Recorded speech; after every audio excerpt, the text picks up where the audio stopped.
दूसरी बात, संतों का क्यों नहीं शासन में, राजनीति में प्रवेश होता है? अभी पहली दफे उत्तर प्रदेश में हमारे योगी जी। समझ गए, आपका प्रश्न क्या है? बस प्रश्न इस बात का, क्यों नहीं हम लोग संतों का प्रवेश? इंदिरा गांधी कोई प्रमाण है? पहली बात यह है कि राजनीति का नाम स्वयं धर्म का एक अंग है या नहीं? नीति और धर्म ये दोनों पर्यायवाचक शब्द हैं या नहीं? मनुस्मृति पढ़िए, महाभारत पढ़िए, राजनीति के पर्याय कितने हैं? नीति और धर्म पर्यायवाचक शब्द हैं या नहीं? राजनीति का दूसरा नाम है राजधर्म। समझ गए? राजनीति का एक नाम है क्षात्र धर्म। क्षत्रियों का जो धर्म था वही राजनीति है, वही राजधर्म है। राजनीति का एक नाम है दंड नीति। सज्जनों के रक्षण के लिए, दुर्जनों को के दमन के लिए दंड जागरूक रहे। सज्जन दुर्जनता की धारा में बहने के लिए बाध्य न हों और जन्मजात कम सरीखा जो आतंकवादी दुर्जन वो बिल्कुल नियंत्रित किए जाएं। और अर्थनीति भी राजनीति का नाम है। अर्थनीति 1, दंड नीति 2, राजधर्म 3, छात्र धर्म 4 और राजनीति 5। ये 5 शब्द हैं। समझ गए? इंदिरा गांधी को धर्म राजनीति का ज्ञान क्या था?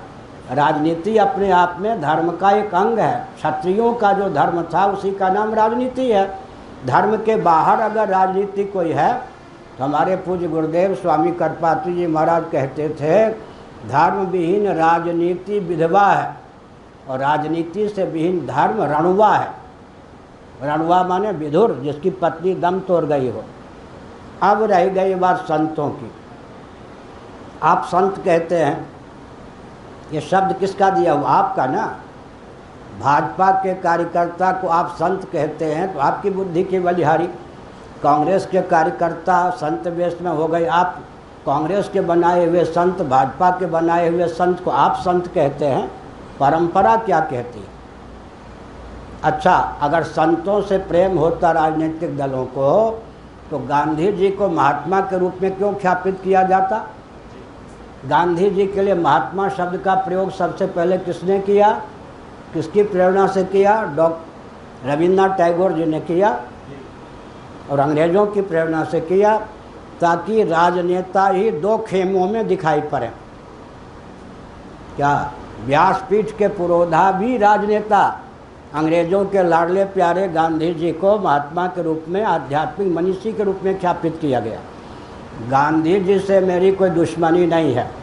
अगर कोई कहे कि गांधी जी का उसने 100 पृष्ठों का जीवन चरित्र पढ़ा है, तो मैं जब 9वीं कक्षा में था तब मैंने 1000 पृष्ठों का जीवन चरित्र जन्मभूमि में पढ़ा था। गांधी जी के नाम पर कोई मुझे बरगलाना चाहे, बरगला नहीं सकता, लेकिन एक राजनेता को गांधी जी के रूप में ख्यापित किया गया, महात्मा के रूप में, आध्यात्मिक मनीषी के रूप में, ताकि ईस्वी सन से 507 वर्ष पूर्व जो शंकराचार्य जी का प्रादुर्भाव हुआ, एक तो उनका काल 8वीं शताब्दी में ला के रख दिया गया, दूसरे की परंपरा प्राप्त संत भारत के मार्गदर्शक न रहे, इसलिए एक राजनेता को महात्मा के रूप में ख्यापित किया गया, एक राजनेता को प्रधानमंत्री के रूप में ख्यापित किया गया।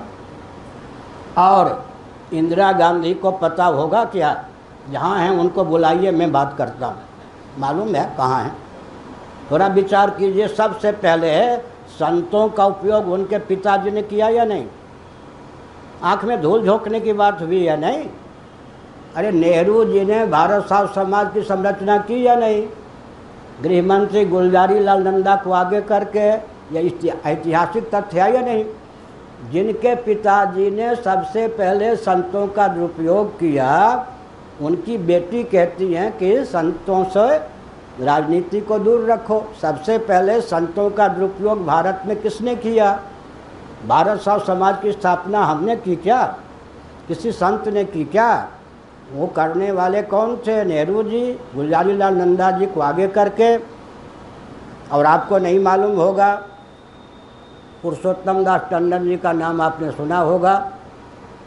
नेहरू जी ने कहा कि जो संत वेश में भारत में हैं, अगर भारत साध समाज के वो सदस्य नहीं बनते हैं तो उनको हम भिखारी घोषित करेंगे और जेल के शिकंजे में बंद कर देंगे। और जो भारत साधु समाज के सदस्य बनेंगे संत, उनको हवाई जहाज से उड़ाएंगे, फर्स्ट क्लास की टिकट सुलभ कराएंगे। हुआ या नहीं? आखिर भारत साधु समाज बनाने का लक्ष्य क्या था, आपको नहीं मालूम। पूज्य स्वामी करपात्री जी महाराज, हमारे गुरुदेव का प्रभाव इतना बढ़ा हुआ था, उनके सारे अभियान को नष्ट करने के लिए अंग्रेज़ों की प्रेरणा से भारत साधु समाज की संरचना की गई और पूज्य महाराज के गुरु भाई को ही सबसे पहले अध्यक्ष बनाया गया। यह भी कूटनीति। लेकिन पूज्य गुरुदेव का इतना प्रभाव था, जो भी भारत साधु समाज के अध्यक्ष होते गए, पूज्य गुरुदेव के अनुयायी होते गए। सबसे पहले संतों का राजनीतिकरण, कांग्रेस के प्रचार में संतों का उपयोग करने वाले इंदिरा जी के पिता ही थे। इंदिरा जी को मालूम नहीं था, इसका मतलब यही है, या मालूम था तो उन्होंने आँख में धूल झोंका भारत के। उसके बाद अशोक सिंघल जी ने उनकी अनुकृति की, सीधी बात। अशोक सिंघल जी ने क्या किया, जनसंघ छोड़ दीजिए, भाजपा ले लीजिए, जनसंघ भाजपा के प्रचारक के रूप में संतों को ख्यापित किया। वो अनुकृति किसकी थी? नेहरू जी की अनुकृति थी, भारत साधु समाज की। चारों कुंभों पर अशोक सिंघल जी ने कब्जा कर लिया, आपको नहीं मालूम है। जहाँ कुंभ नहीं था वहाँ भाजपा की मिली हुई सरकार थी या भाजपा की सरकार थी, वहाँ कुंभ मनाना शुरू कर दिया। मध्य प्रदेश में मंडला में, बिहार में सिमरिया में, माने कुंभ भी। अभी छत्तीसगढ़ में हर साल कुंभ होता है, जबकि हरिद्वार के अर्ध कुंभ में भी शाही स्नान नहीं होता।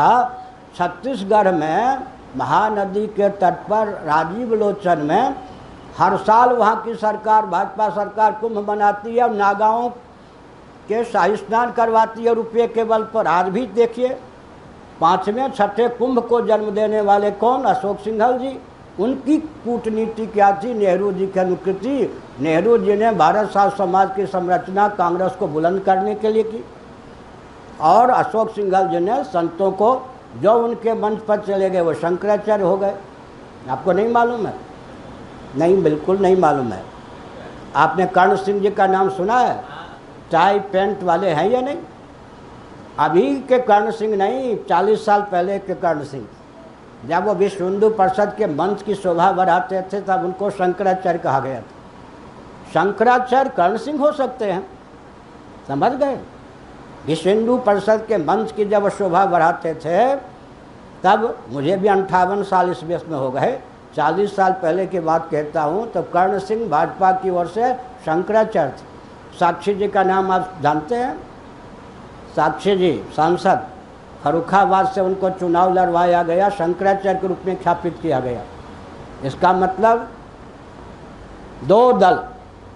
अभी ये जो 4 वर्ष पहले चुनाव हुआ था उसमें अशोक सिंघल जी मेरे पास चुनाव के पहले प्रयाग में बैठे थे।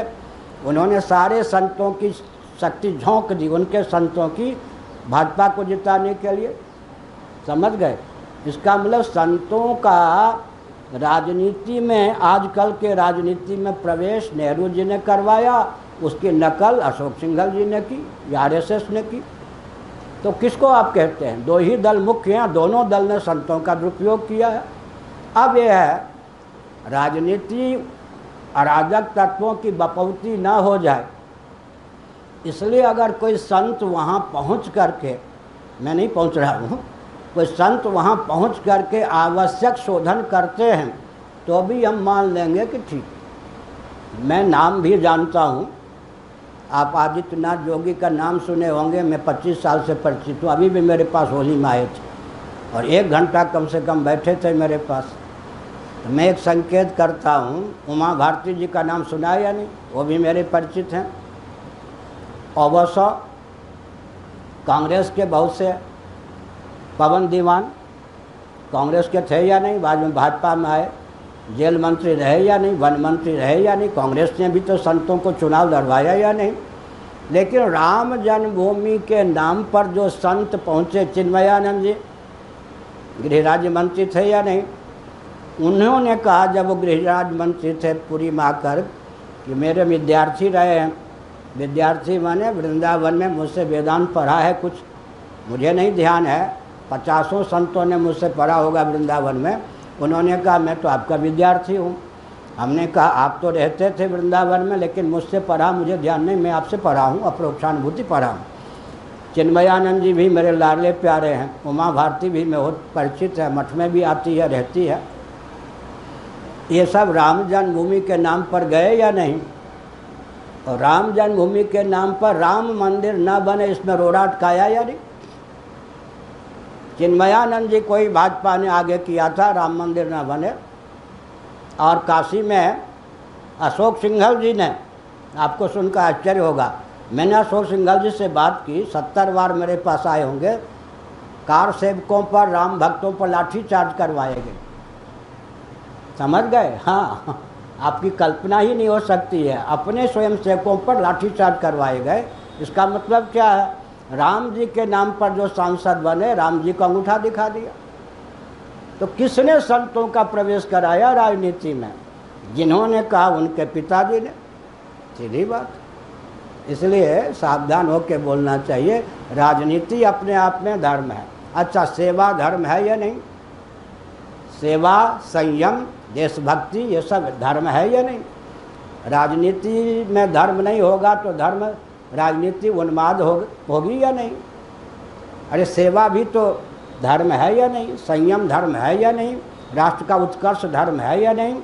धर्म को छोड़ देंगे तो राजनीति रहेगी क्या? आगे 1-2 प्रश्न।